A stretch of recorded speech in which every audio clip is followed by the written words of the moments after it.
Cycle కొన్నావా? ఆ ఎంత ఎత్తుకున్నావురా? 350 రూపాయలు పెట్టుకున్నా. ఏటని డబ్బులు ఎట్టుకున్నావా? మరేమనుకుంటున్నావు? మా వంశం జమీందారుల వంశం.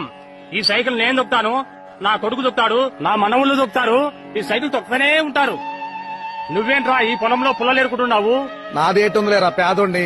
రూపాయి కోడెట్టి ఇదిగో ఈ ఎకరున్నర భూమి 160 రూపాయలు పెట్టి కొన్నాను రా. ఒరే ఎర్రోడా, 160 రూపాయలు పెట్టి భూమి కొన్నావా? నాలాగే సైకిల్ వచ్చుగా, దర్జాకి తిరగచ్చు. నాకెందుకులేరా సైకిల్? ఈ భూమిని నేను చూసుకుంటా, నా తర్వాత నా కొడుకు చూసుకుంటాడు, ఆ తర్వాత మనవాళ్ళు చూసుకుంటారు. అలా సాగిపోతూనే ఉంటది. హలో, తొందర 1.5 కోటి పంపించు. ఏంట్రా కోటి గురించి మాట్లాడుతున్నావు? ఆ రోజుల్లో మా తాతగారు 160 రూపాయలు పెట్టి పొలం కొన్నారు. అందులో 1 ఎకరం 1.5 కోటి కమ్మేశా. దాని గురించే మాట్లాడుతున్నా. మీ తాత దేవుడురా బాబు. మీ తాత నీకు కూడా ఇచ్చాడు కదా సైకిల్?